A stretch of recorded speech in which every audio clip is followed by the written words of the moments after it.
hope you all are doing great and staying safe at your home. So with this, let's come to our studies back. For that, you have to open your books of computer and come on page number 11, chapter number 2, Know Your Computer.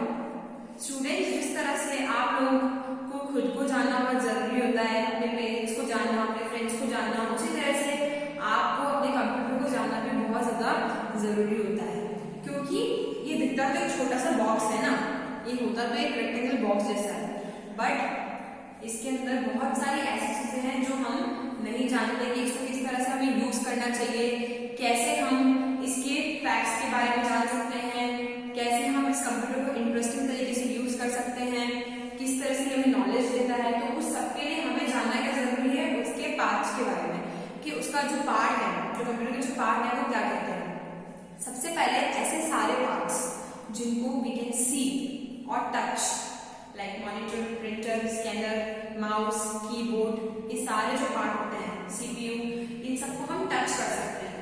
तो these are hardwares, okay.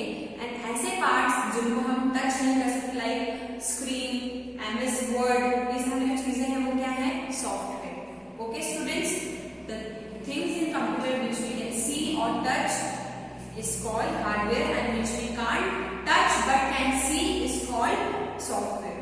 Okay students, so let's come to this diagram. आपकी book में page number 12 पे एक diagram दे रखा है, functional components of software of computer. इस पूरे diagram पे आपका पूरा चैप्टर जो है वो बेस करता है। ओके स्टूडेंट्स, तो आपको ये डायग्राम को बहुत अच्छे से समझना है। सबसे पहले हम बात करते हैं brain of computer, that is called CPU, central processing unit. बचपन से इसके बारे में पढ़ते हुए आ रहे हैं आप लोग, तो आज हम इसी के बारे में पढ़ेंगे। सबसे पहले क्या होता है, कंप्यूटर मॉनिटर के कीबोर्ड के थ्रू मॉनिटर पे कोई भी इंस्ट्रक्शन देता है, ओके। फिर इस इंस्ट्रक्शन को रिसीव करता है सीपीयू, मतलब सेंट्रल प्रोसेसिंग यूनिट। जैसे ही सीपीयू इस इंस्ट्रक्शन को रिसीव करता है, उसके बाद वो क्या करता है, ये अपने इंस्ट्रक्शन को दो जगह भेजता है, CU and ALU। कहाँ भेजता है, CU and ALU पे। CU is known as control unit and ALU is known as arithmetic logical unit। अगर वो constant words है, like A, B, C, D, ये सारी जो चीजें हैं और नॉर्मल वर्ड्स हैं, तो उस सबको इंस्ट्रक्ट करने वाला कौन होगा, CU यानी कंट्रोल यूनिट। मतलब सारा जो कंट्रोल है, उन सब चीजों को जो डेटा हमने डाला है कंप्यूटर के अंदर, उनको कंट्रोल कौन करेगा, कंट्रोल यूनिट। और सारे जो लॉजिकल ऑपरेशंस हैं, मैथमेटिकल ऑपरेशंस हैं, उनको कौन परफॉर्म करेगा, अरिथमेटिक लॉजिकल यूनिट। आपने सुना होगा अरिथमेटिक, आपको यहीं से आ रहा होगा कि दिमाग में कि it's a term of mathematics. तो जो सारे मैथमेटिक्स टर्म्स हैं, फैक्ट्स हैं, उनको कौन सॉल्व करेगा, arithmetic logical unit. Okay students, then उसके बाद में हम बात करेंगे कि उस इंफॉर्मेशन को स्टोर कैसे करना है हमको। For this you have to come on page number 13 and look at your books. So arithmetical logical operation में आपको सबको पता है, प्लस, माइनस, स्लैश, स्टार, ये सारी चीजें इंक्लूड होती है, और नॉट, एंड और इंक्लूड होता है। ये सारी जो चीजें बताती है कि जो रिजल्ट है वो ट्रू है या फॉल्स है। और सारी comparison value, like greater than, smaller than, greater than equals to, smaller than equals to, सारी चीजें भी इसमें इंक्लूड होती है। फॉर एग्जाम्पल, मैंने यहाँ पे एक चीज ली है, 4 इज ग्रेटर देन 3, तो it's a true statement, that is why it's a true. 5 is smaller than 3, so it's a false statement, that is why it's a false, and it's all done by ALU, arithmetical logical unit। अब हम बात करेंगे कि computer जो है वो data को store कैसे करता है। सबसे मेन चीज होती है कि कंप्यूटर हमारे डेटा को स्टोर कैसे करेगा। So there are 2 types of memory, primary memory कह सकते हैं हम इसको, RAM and ROM, random access memory and read only memory. 2 types के प्राइमरी मेमोरी होती है। सबसे पहले हम बात करते हैं रैंडम एक्सेस मेमोरी। तो जो रैंडम एक्सेस मेमोरी जो होती है, इसको वॉलेटाइल मेमोरी कहा जाता है, क्योंकि ये मेमोरी बहुत ही इजीली इरेज हो जाती है जैसे हम कंप्यूटर को ऑफ करते हैं। और रीड ओनली मेमोरी जो होती है, वो ऐसी मेमोरी होती है जिसकी जो मेमोरी कभी भी खोती नहीं है। तो रैंडम एक्सेस मेमोरी जो होती है वो टेम्पररी मेमोरी होती है, मतलब जैसे कंप्यूटर ऑफ हुआ, खत्म। ये जो होती है परमानेंट मेमोरी होती है, यानी कंप्यूटर में इजीली स्टोर्ड सेव हो जाती है। दैट्स वाई ये डाटा को टेम्परली होल्ड करती है, ये परमानेंटली होल्ड करती है। इसको रीड एंड राइट करा जा सकता है, बट इसको सिर्फ रीड करा जा सकता है, चेंज नहीं करा जा सकता। इसको वॉलेटाइल मेमोरी कहा जाता है क्योंकि इसके कंटेंट्स इजीली इरेज हो जाते हैं जैसे ही कंप्यूटर का पावर बंद हो जाता है, यानी हम कंप्यूटर को शट डाउन करते हैं। और इसकी जो चीज़ें हैं वो कभी भी लॉस नहीं होती, इसकी कंटेंट्स कभी लॉस नहीं होते जब भी हम पावर को टर्न ऑफ करते हैं। अब हम रैम के बारे में कुछ फैक्ट्स पढ़ेंगे। जैसे ही रैम की साइज इंक्रीज होती है वैसे वैसे डेटा भी जो उसमें स्टोर होता है वो इंक्रीज होने लग जाता है at a point of time, मतलब कुछ टाइम के पॉइंट में।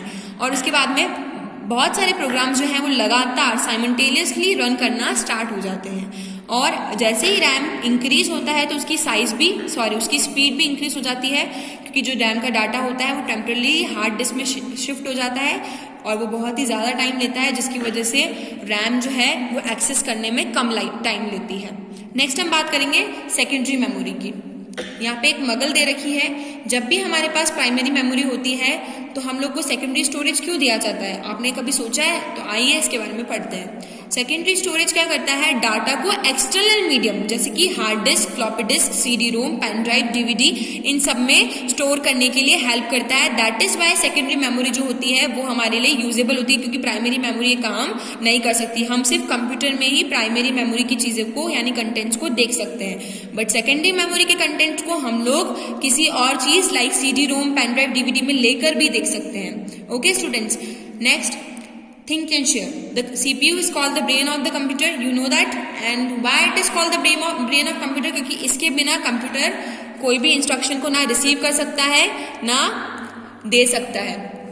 अब कंप्यूटर इंफॉर्मेशन को डिलीवर किस तरह से करते हैं, तो प्रोसेसिंग जैसे ही खत्म हो जाती है और डाटा जो होता है वो इंफॉर्मेशन में कन्वर्ट हो जाता है। और मैंने आपको बताया है कि कंप्यूटर 0 और 1 यानी बाइनरी लैंग्वेज को समझता है। तो जो इंफॉर्मेशन होती है वो यूजर की तरफ चली जाती है और ये सब आउटपुट डिवाइस की हेल्प से होता है। ओके स्टूडेंट, अब आउटपुट डिवाइस कौन से होते हैं आप सभी को पता है स्टूडेंट्स? मॉनिटर, प्लॉटर, स्पीकर्स, ये सब क्या होते हैं? Output device. Okay students, so students आज हमने क्या पढ़ा? हमने पढ़ा कि कंप्यूटर को हम किस तरह से जान सकते हैं, और आप थोड़ा बहुत तो जान ही गए होंगे कि कंप्यूटर में क्या क्या होता है। और इसके बाद में आप लोगों को अपने आप जो मैंने आज पढ़ाया है उसकी एक समरी रेडी करनी है। आप कह सकते हो एक माइंड मैप, जो हम SST में पढ़ते हैं वैसा आपको एक रेडी करना है मैप। और मैं आपका ये माइंड मैप स्कूल जब ओपन होंगे या फिर जब गूगल मीट क्लास होगी तब जरूर देखूंगी। I will send you question answer of this chapter through PDF, और आप सभी को अच्छे से इस चैप्टर की वीडियो को बार बार देखकर समझना है। If you have any kind of query you can ask me in live classes. Okay students, thank you.